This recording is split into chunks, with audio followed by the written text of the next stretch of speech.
एसपीना मी आता सगळं भेटून आलो आणि एसपीनाही सांगितलं की या दृष्टिकोनातून आपण त्याचा तपास केला पाहिजे. एसपीने हे मान्य केलं की ऑनर किलिंग आहे त्या सगळ्या याच्यामध्ये. दुसरं आम्ही त्या ठिकाणी विनंती ही केली की आणि सर्वच याच्यामध्ये गव्हर्नमेंटने केलं पाहिजे असं मला स्वतःला वाटतं की पोस्टमॉर्टम ज्यावेळेस होता त्यावेळेस फक्त असा विषकारा जो आहे तो त्या ठिकाणी ठेवला जातो. विष बाधा झाली असेल तर मग ही पद्धत अवलंबलेली बरोबर आहे असं मी त्या ठिकाणी मानतो. पण ज्या ठिकाणी विष न देता मारहाणीतून असताना त्या ठिकाणी मारण्यात आलेला आहे तिथे असणारा पॅथॉलॉजिकल फॉरेन्सिक हे उपयोगाचं नाही असं मी त्या ठिकाणी मानतो. तिथे असणारं तुम्हाला क्लिनिकल फॉरेन्सिक करणं हे गरजेचं आहे.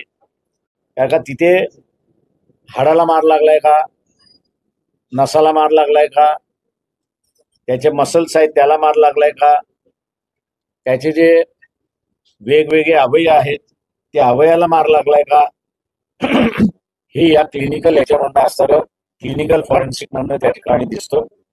त्याच्यामुळे सरकारने आता या दोन्ही गोष्टी अवलंबल्या पाहिजेत असं माझं स्वतःचं असणारं सरकारने आग्रह आहे.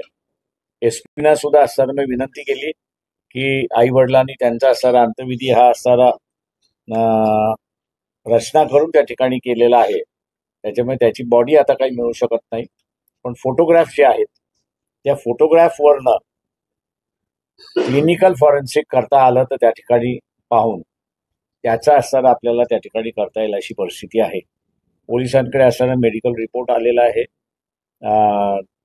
पोस्टमॉर्टम रिपोर्टही त्याच्यामध्ये आले, कॉज ऑफ डेथ हेही त्याच्यामध्ये आलेला आहे आणि त्या दृष्टीने त्यांनी असणारा कामकाज करायला सुरुवात केलेली आहे. पण दुर्दैव मी असं म्हणेन की महाराष्ट्रामध्ये हरियाणातली जी पद्धत होती, उत्तर भारतामधली जी पद्धत होती ऑनर किलिंगची, ती दुर्दैवाने महाराष्ट्रामध्ये सुद्धा आली. हे दुर्दैव असं मी त्या ठिकाणी मानतोय आणि याचा सर्व राजकीय पक्षाने निषेध करावा ही अपेक्षा वंचित बहुजन आघाडी या ठिकाणी करते. आपण आता विचार मराठवाड्यामध्ये वातावरण या घटनांमध्ये या घटनेच्या नंतर कुठंतरी समाजामध्ये ते निर्माण करण्याचं काम करतं आणि यावर प्रमुखाने कुठेतरी कमी पडतं.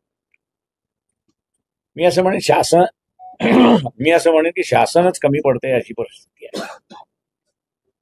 या वातावरण बिघडण्याला मराठा समाजाने मागणी केली की आम्हाला ओबीसी मधनं आरक्षण देण्यात यावं आणि त्याला प्रत्युत्तर म्हणून ओबीसीने आम्ही आमच्यामध्ये मराठा समाजाला घेणार नाही ही भूमिका त्यावेळेस घेतली. शासनाने निर्णय घेण्यात आला होता की आम्ही मराठा समाजाचं आरक्षणासंदर्भात कमिशन नेमतो. कमिशन नेमलं, शासनाने मान्य केलं.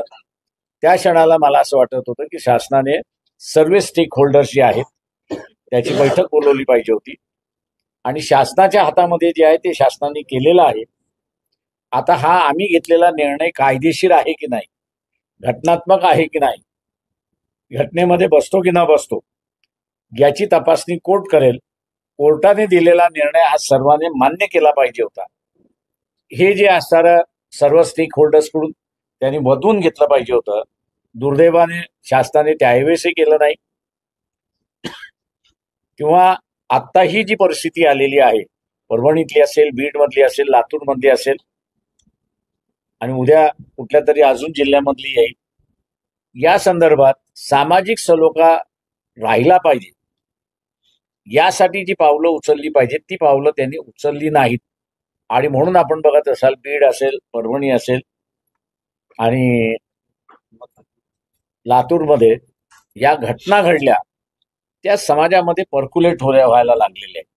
त्या पर्क्युलेट होणार नाहीत याची ती दक्षता घेतली पाहिजे. ती दक्षता घेतल्या जात नाही अशी असणारी परिस्थिती आहे. साहेब, बीडचं जो प्रकरण आहे त्याच्यामध्ये सीआयडी असेल किंवा तपास यंत्रणा जी आहे त्याच पद्धतीनं परभणीमध्ये सुद्धा जशा यंत्रणा राबवल्या पाहिजे होत्या पण ते राबवल्या जात नाही. त्याच्याकडे कसं बघताय? असे बीडमध्ये पोलीस यंत्रणा राबलीच नाही. तुमची माहिती चुकीची आहे. जी पद्धत परभणीमध्ये होती ती परभणीत ऍटलिस्ट आम्ही असणारं जाऊन तिथल्या असणारं बदलू शकतो आणि तिला असणारं उलटी दिशा देऊन तिला असणारं सरळ मार्गावरती त्या ठिकाणी आणलं. लातूरमधलं सुद्धा असणारं जे आहे ते आता एसपीशी मी टेलिफोनवरती सुद्धा बोलत होतो आणि आज प्रत्यक्षात असणारं आहे. त्यांनीही असणारं कायदेशीर आपल्याला जे जे करायचं आहे तेही करायला त्या ठिकाणी सुरुवात केलेली असं म्हणेल. पण ऍडमिनिस्ट्रेशन कितीही हे करायला लागलं तरी माझ्या अंदाजानं स्टेक होल्डर्सची तुम्ही जोपर्यंत बैठक बोलवत नाही तोपर्यंत महाराष्ट्रामधलं हे जे समाजामधलं तेढ वाढत चाललेली आहे तिला थांबवता येणार नाही अशी परिस्थिती आहे. मधलं सुद्धा सगळं जे आहे ते आता एसपीशी मी टेलिफोनवरती सुद्धा बोलत होतो आणि आज प्रत्यक्षात असणारं आहे. त्यांनीही असणारं कायदेशीर आपल्याला जे जे करायचं आहे तेही करायला त्या ठिकाणी सुरुवात केलेली असं म्हणेल.